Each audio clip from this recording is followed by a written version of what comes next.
Hello students, today I am going to cover some of the topics of the chapter sound. So those topics are sonar, how do bats search their prey, and structure of human ear. The first I am going to start with the term sonar. So sonar stands for sound navigation and ranging. Remember, sonar stands for sound navigation and ranging.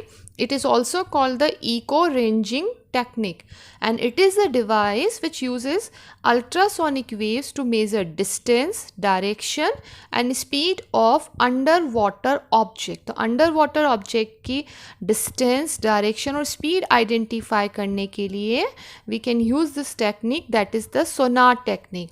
And about the structure of sonar, that sonar has a transmitter and a detector installed in ships. So the transmitter, as the name indicates, transmit or produces the ultrasonic sound waves which travels to the water, and after striking the object in the sea is reflected back to the detector. So the distance of the object can be calculated by knowing the speed of sound in water and the time taken between the transmission and reception of ultrasound. So if the time taken for the transmission reception of ultrasound is t, अगर उसको t से represent करेंगे, and the distance traveled is 2d by the ultrasound, then the formula will be 2d is equals to v multiplied t, where d is the distance, v is the speed of sound and t is the time, or d is equals to v multiplied t by 2.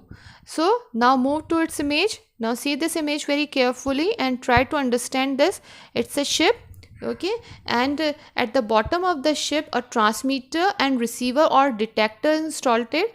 Okay, so transmitter produce and transmit the ultrasonic sound waves, and these waves are reflected back by the underwater object. जो भी underwater कोई object है उससे टकरा के reflect back होगा, and after reflection these sound waves are received and converted into electrical signals by the detector, and after that sonar device measure the time taken by the ultrasound wave to travel from the ship to the bottom of the sea and again back to the ship.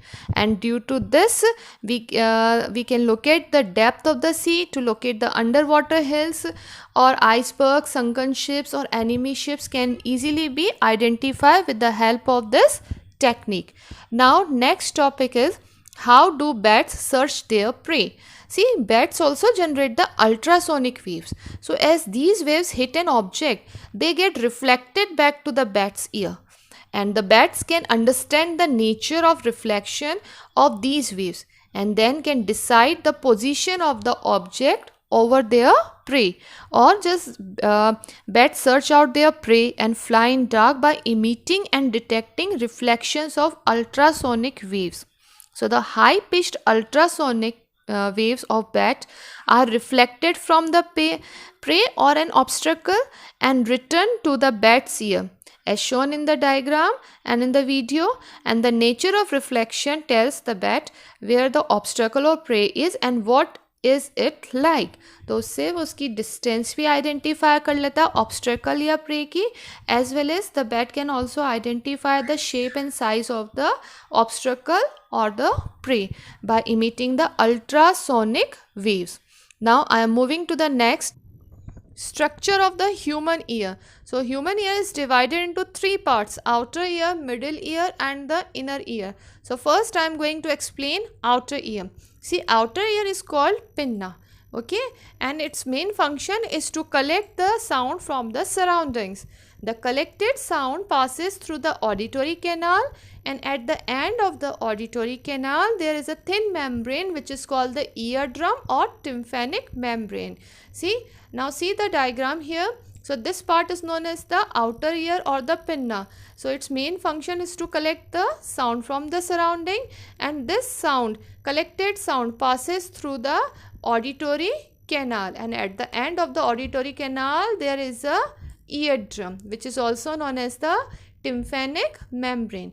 So when compression or rarefaction occurs, then vibrations created in this eardrum, and now these vibrations moves to the middle ear, Here the vibrations are amplified several times by three bones. Those three bones are hammer, anvil and stirrup. In the middle ear, which acts as a lever. So three bones acts as a lever here, and the middle ear transmits the amplified pressure variations received from the sound waves to the inner ear. Now these amplified sound waves moves to the inner ear. Now in inner ear, the pressure variations are turned into electrical signals by a structure which is called cochlea, and these electrical signals are sent to the brain via auditory nerves, and brain interprets them as a sound. Now see the working of human ear in a very simple flow chart, like pinna, that is the outer ear, which is also called the outer ear. So it collects the information and sends it to the auditory canal. From auditory canal it moves to the eardrum. From eardrum sound waves moves to the middle ear, where three bones are present: hammer, anvil and stirrup. And from here, from middle ear, the sound waves moves to the inner ear, where cochlea is present. Cochlea send all these waves to the auditory nerves, and from auditory nerve it moves to the brain, and brain interprets the sound. So student, thank you very much for watching the video, and please subscribe my channel. Thank you very much.